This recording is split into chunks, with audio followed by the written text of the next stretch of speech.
You may have already seen my Nikon D500 in Grand Teton and Yellowstone National Parks video. If not, it's there at the link above. I mentioned in that video that I brought a much older camera as well, the Nikon One V1. Let me explain why I packed the way that I did and how I used it all. For starters, you may already know that I love the V1. It's the ancient grandmother of the Nikon One system. There are newer generations in the Nikon One system, all the way up to the J5. Why do I stick with this V1? For two reasons. One, it works. Simple enough. And two, it shares the same battery as my D810 and D500. It's a small characteristic that is truly great when packing for a long or short getaway. And sharing is nice. We should all share. These cameras share a battery. As much as I loved testing out the D500 in absolutely fabulous areas, I knew from the get-go that I'd also bring the V1. Let's talk about why. It's small and light. There are days when I want to carry gear and have some of the big guns with me, and there are days for me when photography is secondary to a long and high climb, and I want the convenience of a lightweight camera that still offers high quality. I have this ultra-wide zoom for my V1. I do not have an ultra-wide for my DX or FX cameras. For the V1, this 6.7 to 13 millimeter zoom carries a similar field of view of 18 to 35 millimeters on FX. For me, the V1 is a better video camera than any DSLR that I've used. It can track focus during video extremely well rather than hunting around. For that reason, in addition to the ultra-wide, I brought the 10 to 100 millimeter power zoom video-oriented one system lens. It's fabulous for still images as well, offering a 27 to 270 millimeter range. But lean and light on the V1 had me with the smaller ultra-wide on the camera most of the time.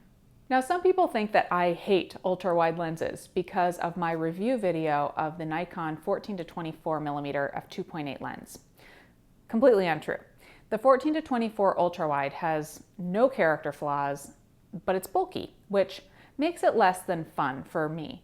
I embrace quirkiness, and this little one system ultra-wide is plenty quirky and small.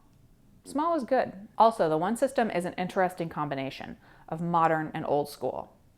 What do I mean?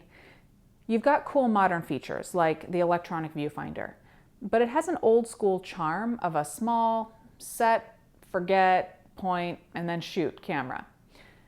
I have to admit, shooting with the V1 in the classic locations of Grand Teton and Yellowstone, it felt timeless. And I felt the history, standing at hot springs and visiting sites that people have been visiting for a century, maybe places that your parents and grandparents went to long ago. Also, I brought the One System's secret weapon, the FT1 adapter. It allowed me to put this on this. This setup will get you in close. I used it to get further away from Old Faithful in Yellowstone and still was able to zoom in to capture the whole scene. On the ground with all of the crowds, Old Faithful looks like this.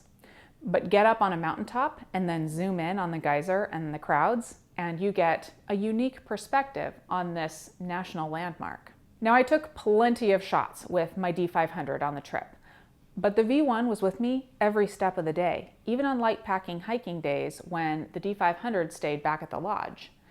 The photos came out great, certainly not pixel peeper perfect as the D500 shots were, but for me, it's about the shooting experience along with the results.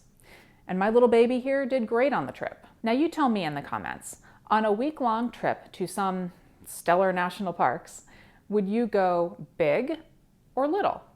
Or both, like I did?